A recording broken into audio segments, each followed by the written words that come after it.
तर त्यामुळे असा अभ्यासक्रम गेली 70 वर्ष विद्यापीठ चालतच आहे. तो आता सगळ्यांनाच करावा लागला. देशभरातल्या सगळ्या शिशुशाळांमध्ये एकच अभ्यासक्रम. ठीक आहे, फक्त भाषा बदललेली असेल. मुलांना त्यांच्या मातृभाषेतनं शिक्षण द्यायचं आहे. महाराष्ट्रात मराठीतून, गुजरातमध्ये गुजरातीमधून, केरळमध्ये मल्याळीमधून अभ्यासक्रम एकच राहणार. ठीक आहे. त्यामुळे हा सगळा जो अभ्यासक्रम आहे तो समजून घेणं अनुभवाच्या आधाराने म्हटलंय. पंचमहाभूतांचा आधार घेऊन सगळं शरीर वापरून आणि पंचकोशाचा विकास.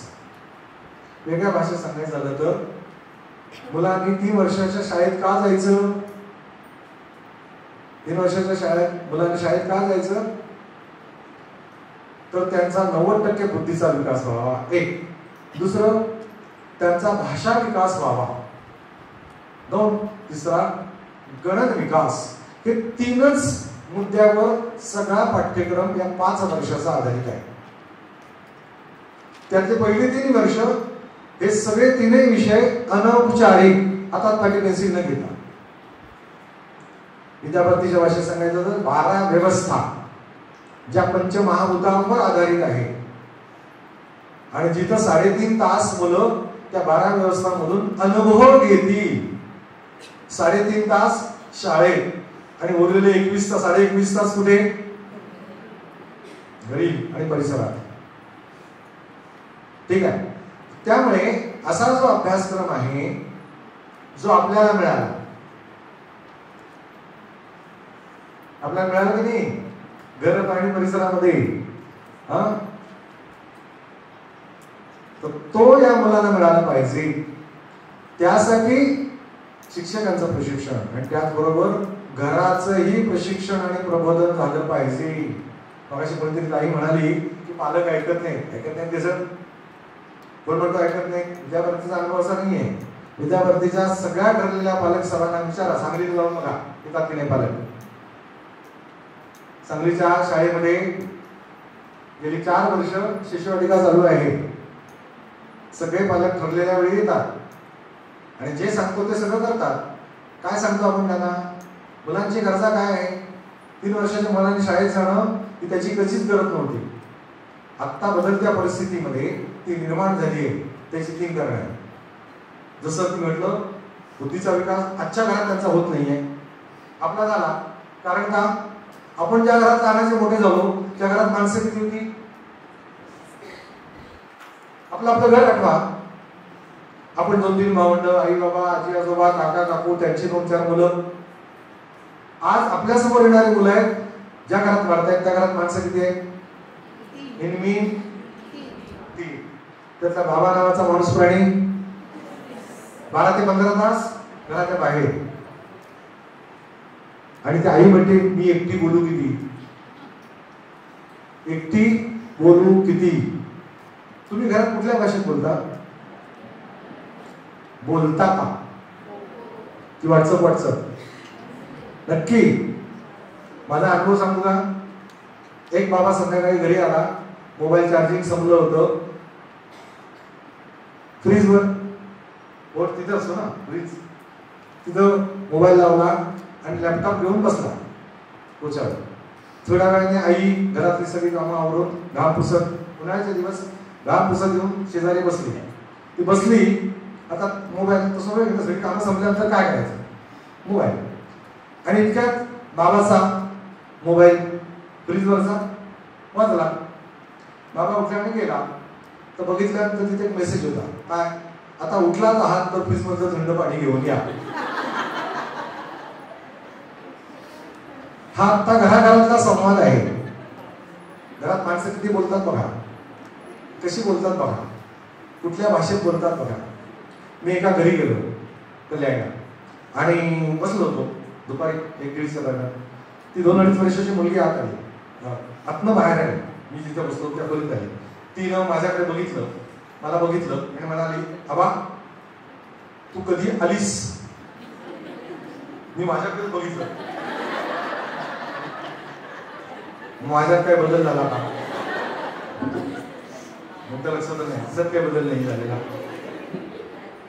आणि मग विचार करायला लागलो, ती असं का म्हणाली. लक्षात असं आलं, तिचा बाबा तोही शिक्षक, सकाळी 6 वाजता जातो, मग दुपारनंतर क्लासेस, रात्री 10 वाजता येतो. दोन्ही वेळाची ही झोपलेली, घरात आजी, आई आणि कामाला येणारी बाई. भाषा कुठली? आलीस, गेलीस, उठलीस, बसलीस, जेवलीस, भिजलीस, झोपलीस. आता या पोळीच्या गाण्यावर भाषा कुठली? स्त्रीलिंगी भाषा. ही आत्ता भाषा आहे. आत्ता तुमच्या वर्गात येणारे 3 वर्षाची मुलं आहेत, ती 2-3 महिने पहिले बोलतच नाही. आणि मग 2-3 महिने झाल्यानंतर ती आई सांगते, फार बोलायला लागली, सारखे प्रश्न विचारते. अरे पण अगोदर का नाही विचारले? पण आमच्या नाशिकच्या एक ताई म्हणाल्या, प्राथमिकच्या मुख्याध्यापिका, निवृत्त झालेल्या, लग्नात भेटल्या, 4.5 वर्षाचा नातू बरोबर. मला सवय आहे, मुलं दिसली की मी जरा सैल सुटतो. तर ते मी त्याला म्हटलं काय, तर त्या आजीच्या लक्षात आलं की मी त्याच्याशी बोलायला लागलोय. तर आजी म्हणाले, हो तो बोलतच नाही. मग मी म्हटलं, अहो तो बहिरा आहे की काय? नाही म्हणाला, बहिरा नाही, बोलत नाही. म्हटलं मग इतकी व्याख्यानं भाईपाल्यांची ऐकून काय परिणाम त्याच्यावर पण नाही आणि आजीवर पण नाही ना नाव करणार. आता परवा तर निवृत्त झाले मी. मग त्याचे आई बाबा पण दोघे नोकरीला जातात. त्याला सांभाळायला जी बाई ठेवली होती ना, ती त्याच्याशी बोलतच नव्हती. बोलायचं कोणी? हा, त्या बाईने बोलायला हवं होतं, ती बोलली नाही. आमचा काय दोष नाही हो, आमचा काय दोष नाही. आई बाबा कामाला जातात, मी शाळेत जाते. कामावर जी बाई ठेवली आहे सांभाळायला, ती बोलत नाही, म्हणून त्या मुलाला बोलता येत नाही. आणि परिणाम काय? आठवड्यातनं 2दा स्पीच थेरपी, 1 तासाचे 700 रुपये. किती सोपा धंदा आहे बघा, आहे ना? पैसे देणार, तासाचे 700 रुपये. आम्ही इथे 7 वर्ष घातले तरी आम्हाला काय, तुमच्या दुःखावर उगीच मी बोट देत नाही. पण आहे, त्याच्यात आहे कुठेतरी या एनडीपी मध्ये तुमची नावं नोंदून घेतलेत ना तिकडे रजिस्ट्रेशनच्या वेळी. हा, तुमचे नंबर पण घेतले. हा, त्यामुळे तुमच्याकडे पण लक्ष आहे त्यांचं. तर त्यामुळे भाषा विकास मुलांचा आजच्या घरात होत नाहीये, मुलांचा सामाजिक विकास आजच्या घरात होत नाहीये. म्हणून 3 वर्षाच्या मुलांनी इथे यायचे. आत्ताच्या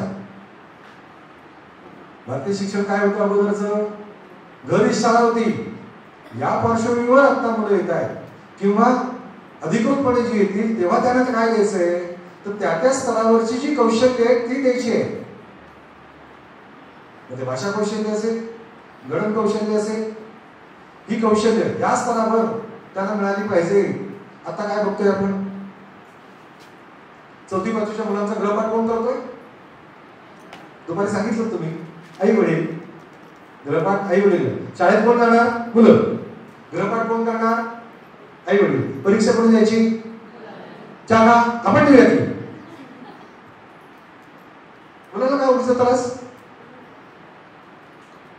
3 वर्षाचं मूल जे हातात पाटी पेन्सिल घेऊन ABCD 1 2 लिहिल, ते 4थी 5वीत गेल्यानंतर लिहू शकत नाही. कारण एका दिवशी जन्माला आलेली 10 मुलं एका दिवशी चालतील का? एका दिवशी बोलतील का? मग काय यावं त्यांनी? एका दिवशी गृहपाठ शिशु वर्गात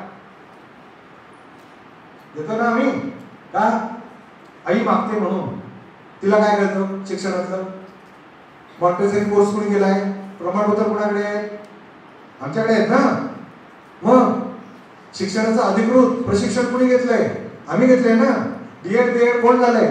ती झाली का? आई असते तिच्याकडे 4 पदव्या. D.Ed B.Ed कोण झालंय? आम्ही झालोय ना. मग शिक्षणाचं कोणाला कळतं? आम्हाला की तिला? काळ बदललाय ना. मग तिला माहिती आहे का? ती आता काय करते? जसं मी शिकले तसंच मुलांनी शिकलं पाहिजे. अरे पण काळ बदललाय ना, पुस्तकं बदलली आहेत ना. हे त्या आईला कुठं माहिती आहे? हे आम्हाला माहिती असलं पाहिजे ना.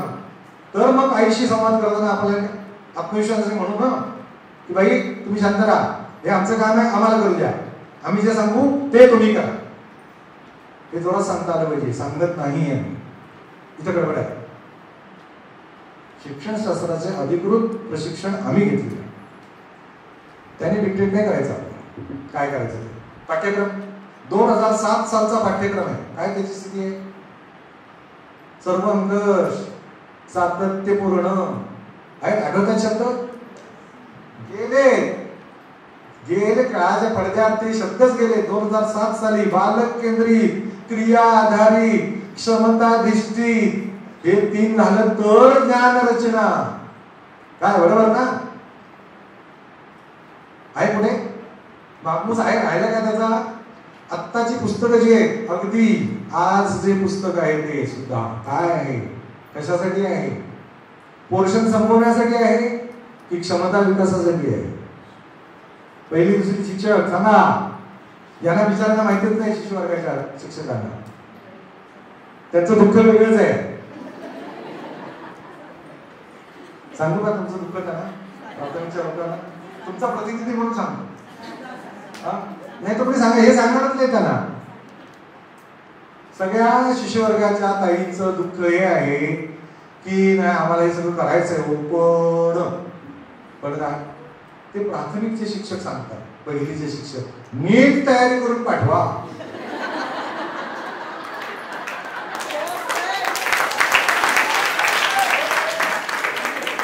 नीट तयारी करून सगळ्याला पाहिजे का? आता याचा परिणाम गंमत सांगतो तुम्हाला. मी एका घरी गेलो रात्री 9 वाजता. तर त्या घरातली दुसरीतली मुलगी ती आमच्या शिष्यवर्गातनं पुढे गेली होती. आणि फक्त शिष्यवर्गात 3 वर्षाचे चालवतो, ती दुसरीत गेली होती. तर ती रात्री 9 वाजता अभ्यास करत होती. मी तिला म्हटलं, अगं किती अभ्यास करतेस, झोपायची वेळ आहे. दुसरीतल्या मुलांनी माझं म्हणणं आहे की 8 वाजता झोपलं पाहिजे आणि ती अभ्यास करत होती. म्हणून म्हणाली फार अभ्यास देतात. मग मी तिला म्हटलं घरी पण अभ्यास करायचा आणि शाळेत पण अभ्यास करायचा, मग खेळायचं कधी? तर म्हणाली सांगू का? सांग. म्हणाली बाई जेव्हा दुसरीच्या बाई जेव्हा मोबाईलवर बोलत असतात तेव्हा आम्ही खेळतो.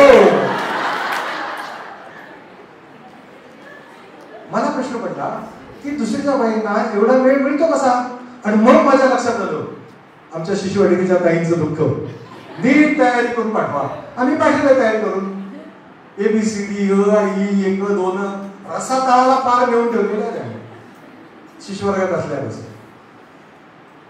पण 4थी 5वी नाही 9वी 10वीच्या मुलांना श्रुतलेखन नावाचं कौशल्य बोला आहे का? नाही आहे. ऐकायचं आणि लिहायचं, शुद्ध लिहायचं नाही लिहू शकत. आता मुलं फक्त फळ्यावरचं बघून किंवा पुस्तकाचं बघून लिहू शकतात, ते सुद्धा शुद्ध लिहित नाही. स्थिती आहे तुमची अशा वेळेस. लिटरसी म्हटलंय, त्याच्यामध्ये काय म्हटलंय? श्रवण कौशल्याचा विकास, संवाद कौशल्याचा विकास, वाचन कौशल्याचा विकास आणि लेखन कौशल्य सगळ्यात शेवटी. तुम्हाला एक विविध गमत सांगू का याच्यातली? बघा, भाषा विकास. आपण मराठी बोलतोय, कधीपासून बोलायला लागलो? आठवा आपण कधीपासून? तेच कधीपासून बोलायला लागलो, कधीपासून? मला काल मुंबईत लोकांनी सांगितलं की आमची आई म्हणाली 8व्या महिन्यापासून शब्द बोलत होती, काही जण 10व्या महिन्यापासून बोलायला लागले, काही जण 11. सामान्यतः वर्ष 6 वर्ष झाल्यानंतर ही आपली पिढी शाळेत जाऊन घरी बोलायला आपण लागलो. ठीक आहे. आता आपली मुलं येतात, त्यांची काय स्थिती? माझ्याकडे काही आया येतात बरं का, काय पेशंट घेऊन बोलत नाही. पेशंट 3 वर्षाचं मूल बोलत नाही. मी तिला विचारतो भूक लागली काय करतो? काय नाही, हात धरतो आणि घेऊन जातो स्वयंपाकघरात. हो आई तर हुशारच आहे ना, 2 पदव्या तिने घेतलेल्या आहेत, तिला लगेच कळतं हा पोराला भूक लागली. जेवायला तिला खेळणं बसेल तर पुन्हा हात धरतो, त्याला माहिती आहे ना खेळणं कुठं आहे. आई लगेच त्याची मागणी पूर्ण करते. पास समजा ही मुलांची भाषा विकास. आपण कधी बोलायला लागलो? वर्ष 6 वर्ष असताना. पुढे आता ही मुलं 3 वर्षाच्या आपल्याकडे येईपर्यंत बोलत नाही. आता या पार्श्वभूमीवर भाषा विकास काय सांगितलं आहे? ऐकणं, बोलणं, वाचणं, लिहिणं. आता प्राथमिकच्या लोकांनी मला सांगा, आपलं पहिलीचं मराठीचं पुस्तक कशासाठी आहे? मी त्याच्याकडे सविस्तर नंतर येणार आहे, पण आता सहज जाता कशासाठी आहे? ऐकण्यासाठी आहे, बोलण्यासाठी आहे, लिहिण्यासाठी आहे की वाचण्यासाठी आहे? हात वर करा. हा,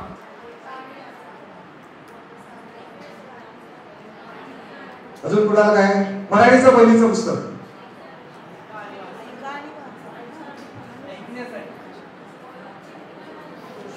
मराठीचं पहिलीचं पुस्तक मी तुम्हाला सोपं पडलं, म्हणजे पहिलं अर्धा भाग सांगतोय, पुढे गंमत पुढे खरी आहे. मराठीचं पहिलीचं पुस्तक हे शब्द वाचनासाठी आहे. आपण अक्षर वाचायला शिकलो, येणार आहे त्याकडे सावकाश. आपण अक्षर वाचायला शिकलो 2007 पासून मराठीचं पहिलीचं पुस्तक शब्द वाचनासाठी. ठीक आहे, एपिसोड संपला. 2000 सालापासून महाराष्ट्रामध्ये मराठीच्या बरोबर इंग्रजी हा एक विषय आलेला आहे. कधीपासून? कधीपासून? पहिलीपासून. ठीक आहे, किती वर्ष झाली? 25 वर्ष झाली, बरोबर.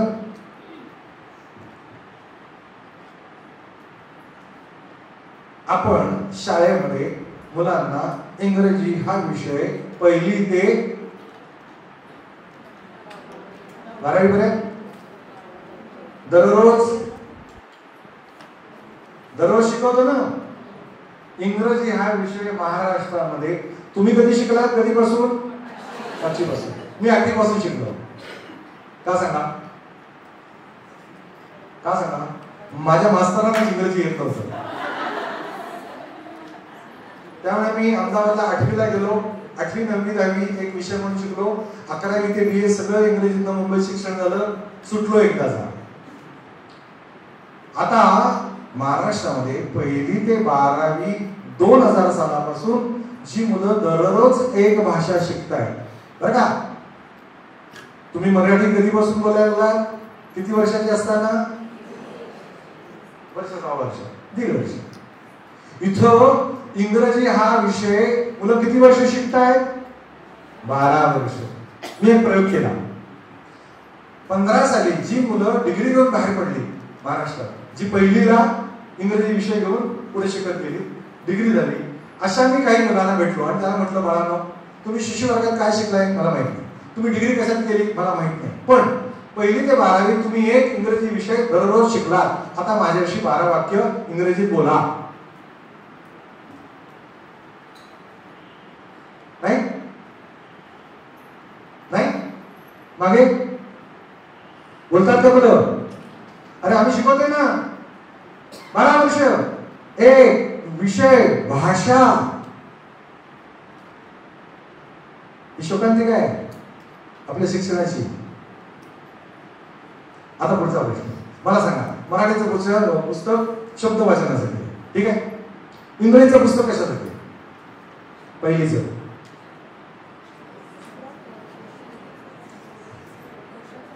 नक्की एकदा खात्री करा. बाकी कोणाला काय म्हणायचंय? तुम्ही बोललेलं ऐकलं नाही लोकांनी. आपल्यातच राहतो ते. बाकीच्याने सांगा. इंग्रजीचं पहिलीचं पुस्तक कशासाठी आहे? बघा, भाषा शिकण्याचा क्रम काय? ऐकणं, बोलणं, वाचणं, लेखन. मराठीचं पुस्तक कशासाठी आहे? वाचण्यासाठी. इंग्रजीचं पुस्तक कशासाठी आहे? मोठ्याने सांगा की कुणीतरी. प्राथमिकच्या लोकांनी सांगा. तुम्हाला माहिती नाही, शिशु वर्गाच्या ताईंना माहिती नाही. प्राथमिकच्या लोकांनी सांगा.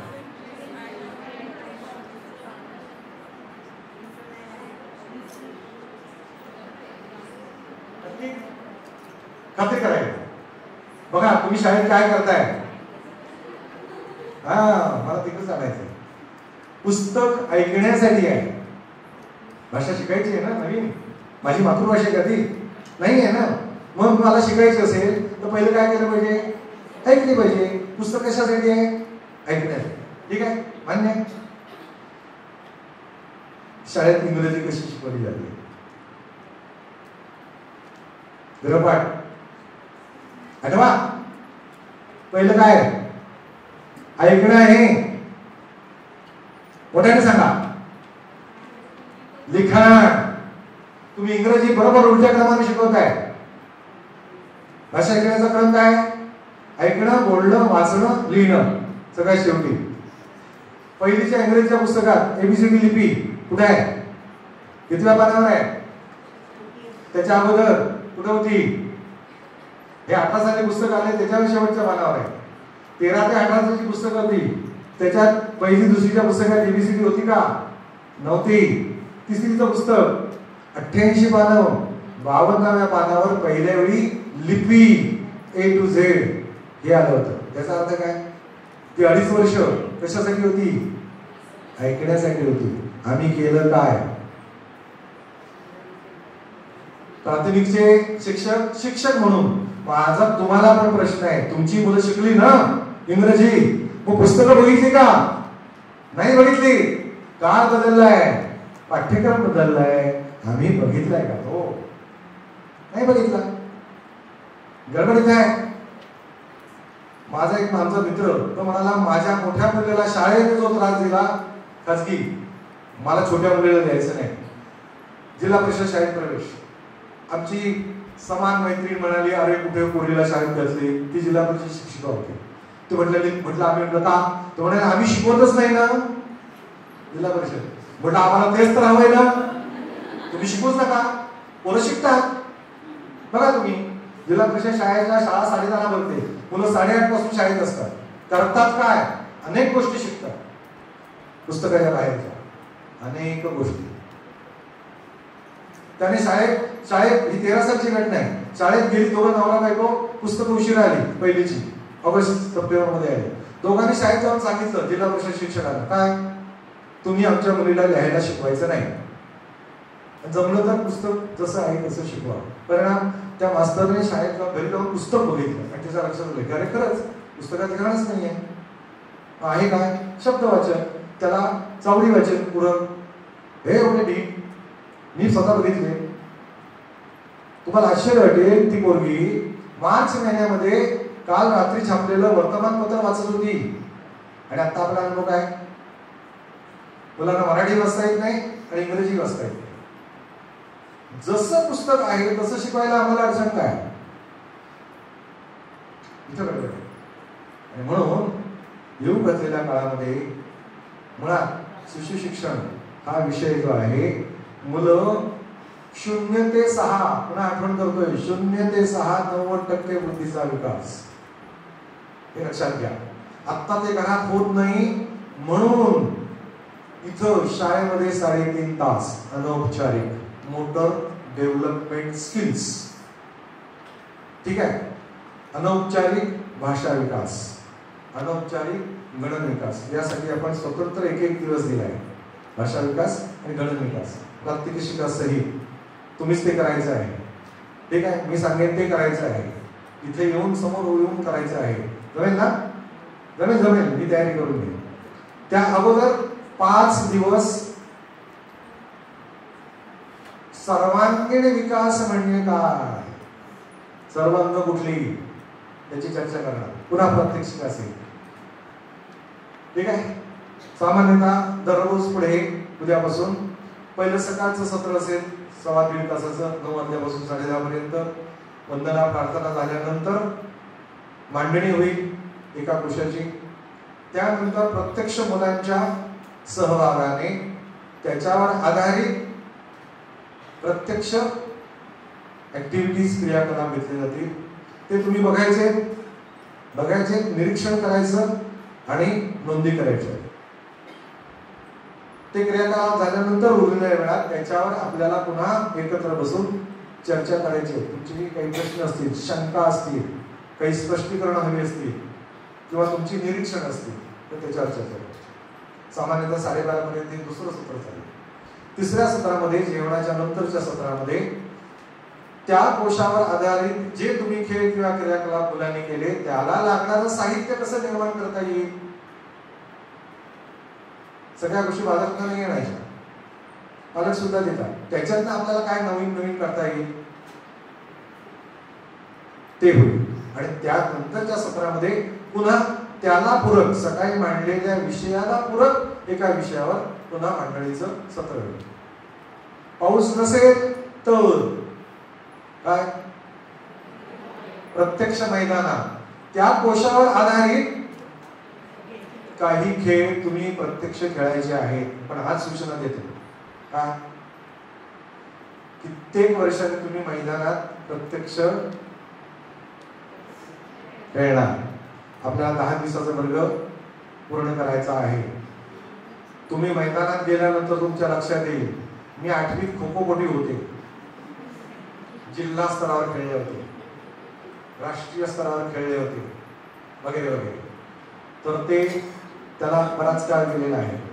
विसरायचं ते तेव्हाचे आपण आणि आताचे आपण. भरपूर मुलाकडून पाणी वाहून गेलेलं आहे. जरी मनाने म्हटलं हा जोरात तरी किमान 2 दिवस धावू नका.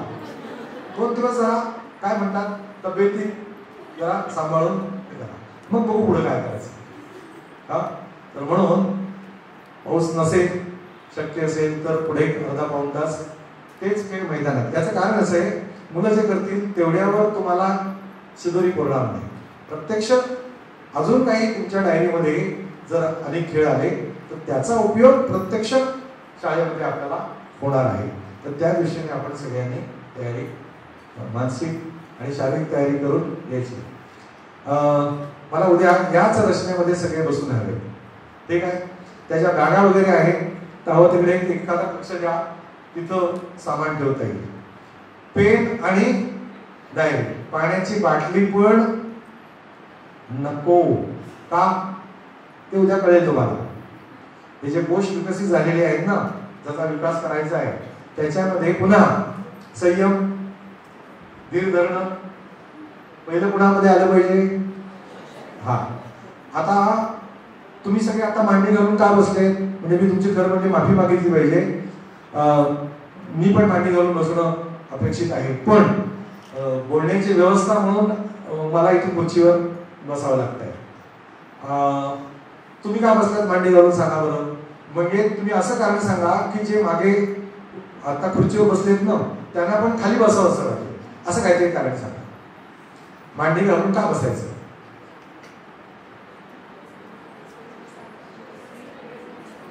खुर्चीवर हा कायमची वेळ येऊ नये म्हणून. हे अजून सकाळी सावंत सरांनी काय सांगितलं, मुलांनी कुठे बसायचं. का एक हा तुम्ही ज्ञानार्जन प्रक्रियेला बसलात ना, ज्ञान मिळवायचंय ना. पण ज्ञान मिळवण्यासाठी ऊर्जा कुठे गेली पाहिजे. हा, ऊर्ध्व बाजूला गेली पाहिजे. जेव्हा आपण मांडी घालतो की ही जी स्थिती आहे त्यातनं सगळा रक्तप्रवाह आणि सगळा प्राण म्हणजे काय ते प्रवाह आपल्याला कळेल. तर तो सगळा वर जातो आणि मग इथे अधिक आवश्यकता आहे. जेवल्यानंतर आपल्याला झोप काय येते.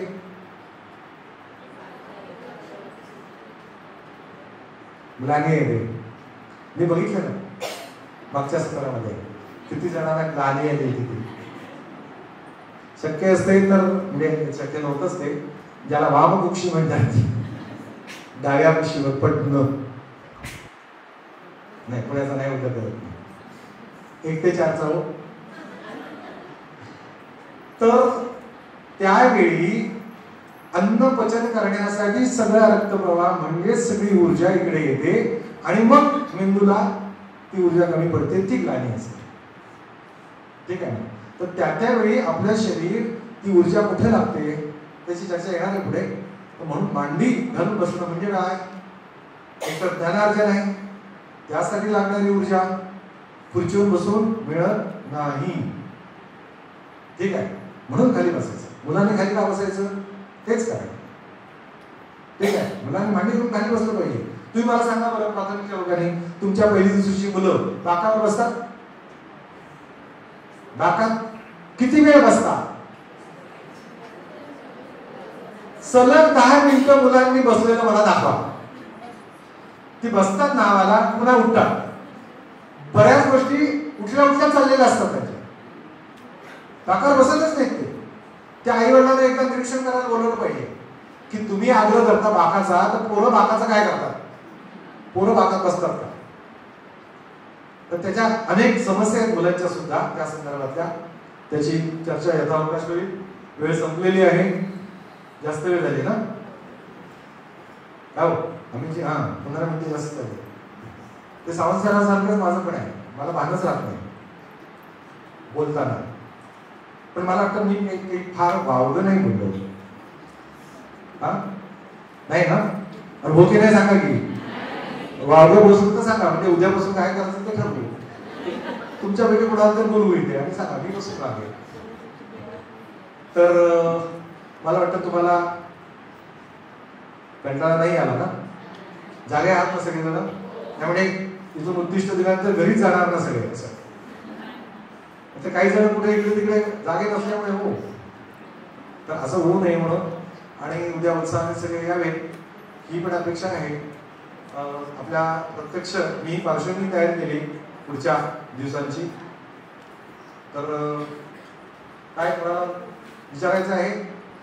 जे आत्ता मी काय सांगितलं त्या अनुषंगाने काही विचारायचं आहे, शंका आहे, प्रश्न असेल तर एक 5 मिनिटात 10 मिनिटात नंतर मग थांबूया. नाही ना शंका कोणाला? निशंक झाले सगळे? हा छान, धन्यवाद. आजचा दिवस मला वाटतं घराची आठवण आली का? नक्की? वा, धन्यवाद सगळ्यांना. नमस्कार.